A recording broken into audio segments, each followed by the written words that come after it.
اللہ تبارک و تعالیٰ نے قوموں پہ عذاب نازل کیا،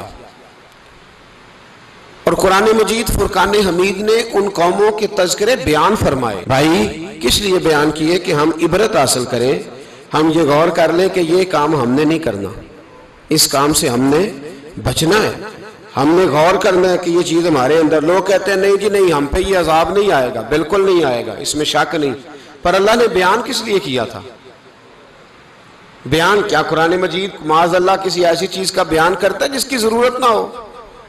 قرآن پاک نے ایک ایک حرف ایسا بیان کیا جس کی مسلمان کو ضرورت تھی۔ قوم نوح کا ذکر فرمایا قرآن پاک نے۔ حضرت نوح علیہ السلام کی قوم کو حضرت نوح علیہ السلام نے 1500 سال سمجھایا ہے۔ کچھ لوگوں نے 950 سال لکھا ہے نا، اعلیٰ حضرت نے لکھا ہے 1500 سال عمر ہوئی حضرت نوح علیہ السلام کی۔ اللہ تعالیٰ بندے کو جلدی سزا نہیں دیتا، بلکہ قرآن مجید میں ایک جگہ رب کریم اس طرح بھی فرماتا ہے کہ جب بندے مجھے بھول جاتے ہیں تو میں ان کے لیے نعمتوں کے دروازے کھول دیتا ہوں۔ بندہ سمجھتا ہے کہ میں کچھ تو ہے نا کہ میرے اندر کہ میں جدھر جاتا ہوں خیر ہی خیر ہو جاتی ہے، وہ سمجھتا ہے کہ میری عقل ہے، حالانکہ اللہ اسے ڈھیل دیتا ہے۔ اللہ اسے ڈھیل دیتا ہے۔ گناہوں کی سزا کے 3 طریقے ہیں۔ ایک ہے متنبع کرنا، تنبیہ کرتا ہے اللہ، بندہ متنبع ہو جاتا ہے، یہ اللہ کا بہت بڑا احسان ہوتا ہے۔ ایک ہوتا ہے مہلت دینا، اور ایک تیسرا ہوتا ہے اللہ خفیہ تدبیر کرتا ہے۔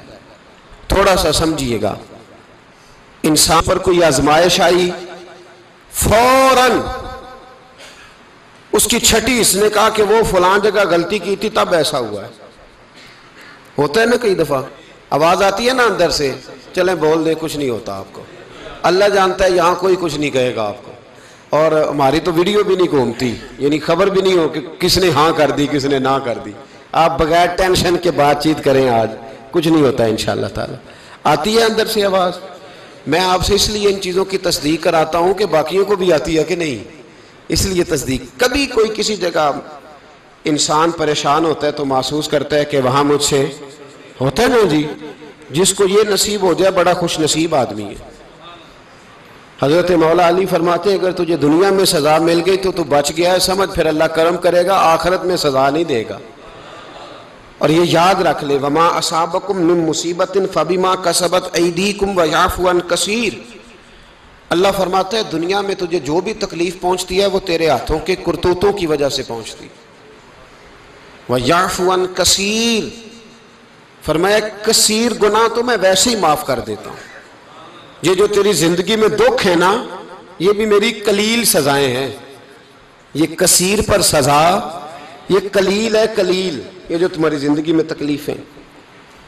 انسان کو سزا ملتی۔ حضرت فضیل بن عیاض رحمۃ اللہ تعالی علیہ گھوڑے پہ بیٹھے تھے، گھوڑا شرارت کرنے لگ گیا،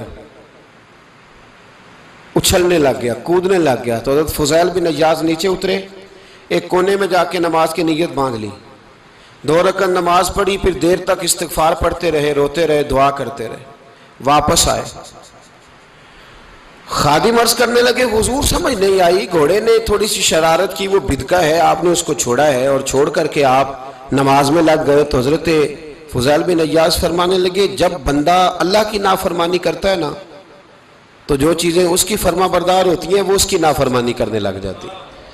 تو مجھے محسوس ہوا تھا کہ میں نے کہیں اللہ کی نافرمانی کی ہے، اس لیے ایسا ہوا ہے کہ میرے گھوڑے نے میری، تو میں توبہ کرنے لگا ہوں، اور اب دیکھتا ہوں بیٹھ کے بھلا کیا ہوتا ہے۔ میں نے سچی توبہ، حالانکہ مجھے یاد نہیں کہ میں کہاں بولا، پر کھری اور سچی توبہ کی۔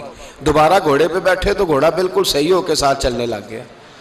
میرے بھائی جب یہ تنبیہ ہے اللہ کی طرف سے، یہ متنبع کیا جاتا ہے کہ تو بعد آ جا۔ بہت ساری جگہوں پہ انسان کو وقتی طور پر اگر سزا مل جائے، نبی پاک علیہ السلام کی خدمت میں ایک صحابی آئے، بات مضبوط کر دوں، واقعہ سنایا ہے نا تو کچھ لوگ سمجھتے ہیں کہ یہ واقعہ ہے، تو میں ایک حدیث پاک امام بہقی کی لکھی ہوئی عرض کرتا ہوں۔ نبی پاک علیہ السلام کے ایک صحابی آئے اور ان کا سر پھٹا ہوا تھا،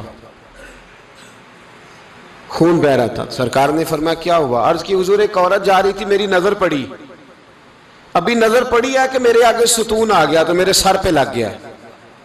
نبی پاک صلی اللہ علیہ وسلم نے فرمایا تیرے لیے خوشخبری ہے، اگر دنیا میں تیری غلطی کی تجھے سزا ملی ہے تو پھر رب تجھے قیامت میں سزا نہیں دے گا. پھر اللہ قیامت میں سزا، بعض گناہ ایسے ہیں جن کی یہاں بھی سزا ملے گی اور وہاں بھی ملے، لیکن میرے بھائی پہلی بات یہ ہے کہ اللہ تعالیٰ اس غلطی کی یہی سزا دے لے اور دعا فرمائے اللہ تبارک و تعالیٰ یہاں بھی معافی عطا فرمائے وہاں بھی معافی عطا فرمائے، اللہ درگزر ہی فرمائے. لیکن میرے بھائی ایک تو یہ سزا، ایک سزا یہ ہوتی ہے کہ انسان جب گناہ کرنے لگتا ہے تو اللہ نعمتوں کے دروازے کھولتا ہے، مہلت دیتا ہے. 500 سال تک فرعون کو مہلت دی. کتنے؟ یہاں جو 5 سال حکومت کر لیتا ہے وہ کہتا ہے سب سے قابل میں ہی ہوں، مجھے مہلت جو ملی ہوئی ہے. 500 سال مہلت دی اللہ تعالیٰ نے. اور فرعون کی قوم پر پتہ عذاب کس طرح کے آئے تھے؟ ٹڈیاں مسلط کر دی اللہ نے. یہ گھومتی نہیں چھوٹی سی، ہم اپنی زبان میں اس کو کچھ لوگ مختلف ناموں سے یاد کرتے ہیں، کوئی مکڑی کہتا ہے، کوئی کچھ کہتا ہے. مسلط کر دی، جاتی نہیں. ان پر بنی اسرائیل کے ان مقابل جو فرعون کی قوم تھی ان پر الزام اس طرح کا عذاب آیا کہ مینڈک مسلط کر دی اللہ تعالیٰ. برتن کھولتے تھے اندر مینڈک نکلتا تھا. دنیا کی ہر دوائی استعمال کرتے تھے لیکن مینڈک نکل آتا تھا. تھوڑا سا سمجھا کریں چیزوں کو. ہمارے رنگ نہیں زیادہ گورے کہ ہم پر عذاب نہیں آتا. کوئی بہت زیادہ اللہ تعالیٰ معاف فرمائے دولت نہیں جمع کرا بیٹھے شاہی خزانے میں کہ ہم سے پوچھا نہیں جائے گا. یہ مہلت ہے، مہلت کو مہلت سمجھو. پھر جب پکڑ آتی ہے نا اللہ کریم کی، میں نے دیکھا ہے کروڑوں روپیہ، 6 اولادیں. ایک شخص کے بچے باہر سے آ رہے تھے، وہ بندہ بیمار تھا. مجھے کہنے لگا حضرت جی دعا کریں میں ان کے آنے سے پہلے مر جاؤں ورنہ آ کے مجھے مار دیں گے. دعا کریں. اتنی بے سکونی، کروڑوں روپیہ پڑا ہے تو یہ عذاب نہیں؟ کوئی ضروری ہے کہ پتھر ہی برسیں گے تو سمجھ آئے گی؟ یہ جو سگا بیٹا بوڑھے باپ کے قریب سے گزر جاتا ہے سلام نہیں لیتا تو اس کو عذاب نہیں سمجھتے؟ یہ جو امت کی بیٹیاں، امت کی بچیاں، ہماری بچیاں ایک سال کے اندر 75,000 ہزار بچی ایک ڈویژن سے بھاگ کے شادی کر رہی ہے اور ایک صوبے سے. تو اس کو آپ اللہ کا عذاب نہیں سمجھتے؟ یہ معمولی بات ہے. نہیں ہمارے رنگ ہو رہے ہیں، ہم بڑے سمارٹ ہیں. 1500 سال مہلت دی نوح علیہ السلام کی قوم کو.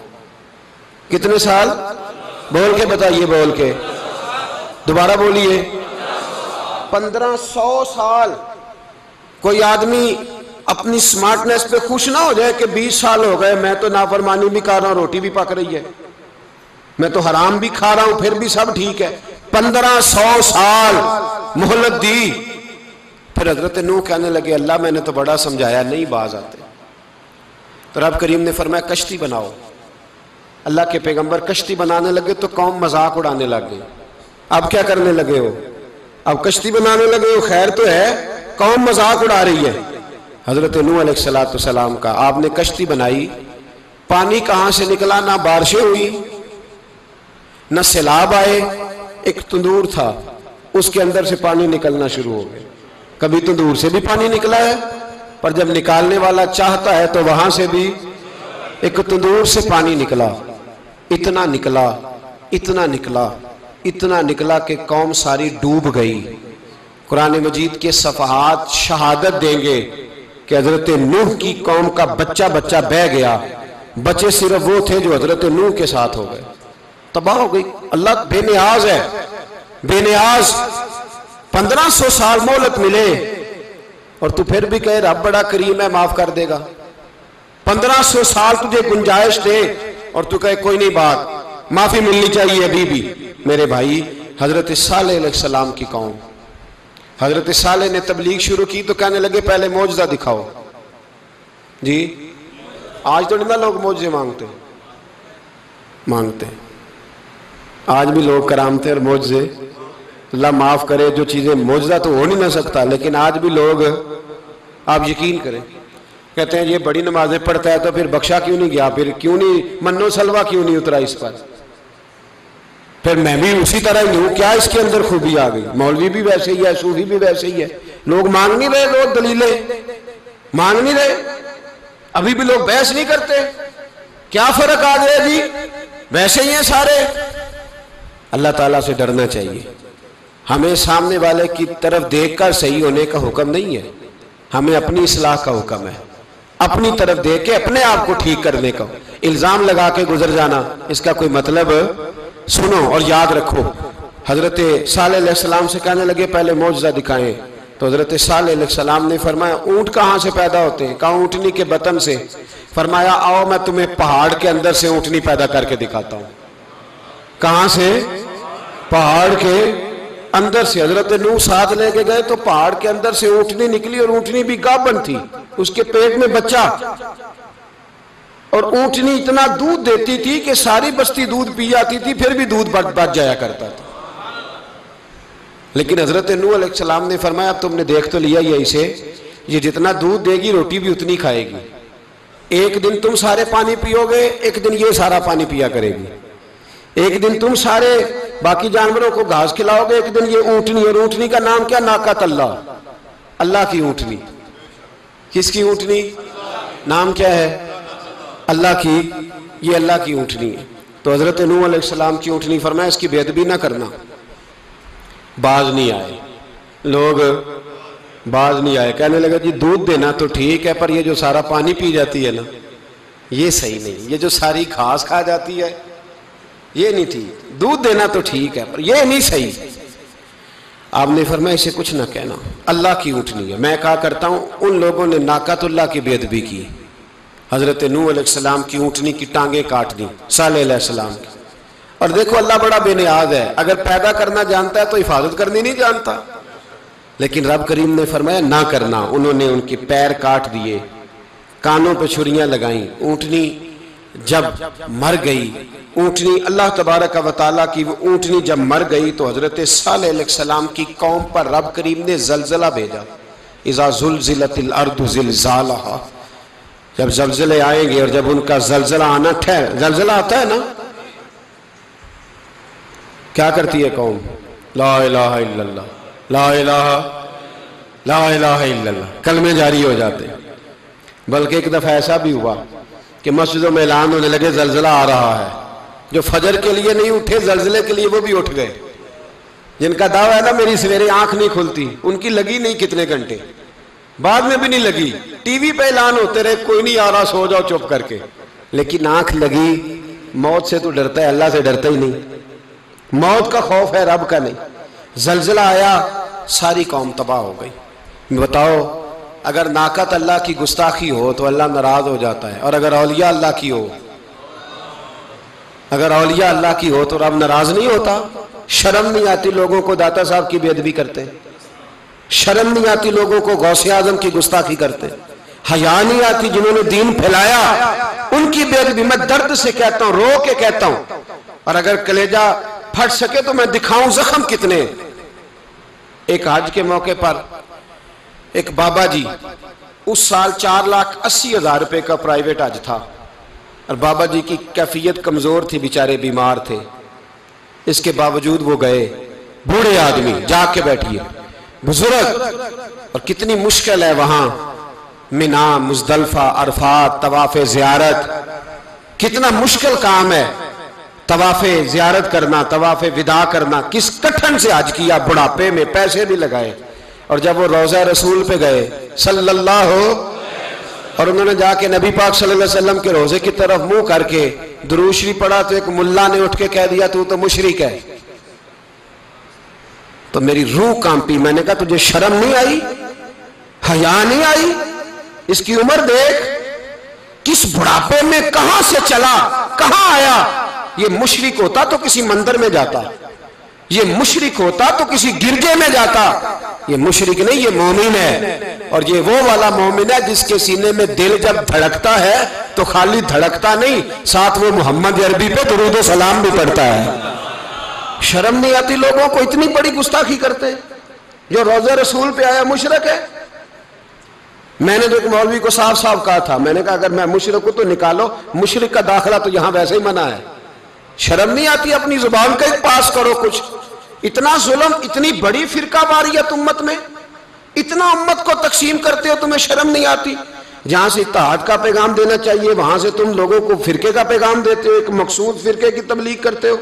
خدا را تو میں کہہ رہا ہوں ناقت اللہ کی بے ادبی پہ عذاب آتا ہے تو اولیاء اللہ کی بے ادبی پہ نہیں آتا. داتا صاحب ساری زندگی کی تبلیغ کرتے رہے، ایک آدمی نے اٹھ کے کہہ دیا جناب وہ تو شرک کا اڈا ہے، تو رب کریم ناراض نہیں ہوتا ان باتوں سے؟ ہمیں خیال کرنا چاہیے، اللہ سے ڈرنا چاہیے. ان چیزوں سے عذاب آتا ہے اور آ رہا ہے، اللہ تعالی ہمیں محفوظ فرمائے.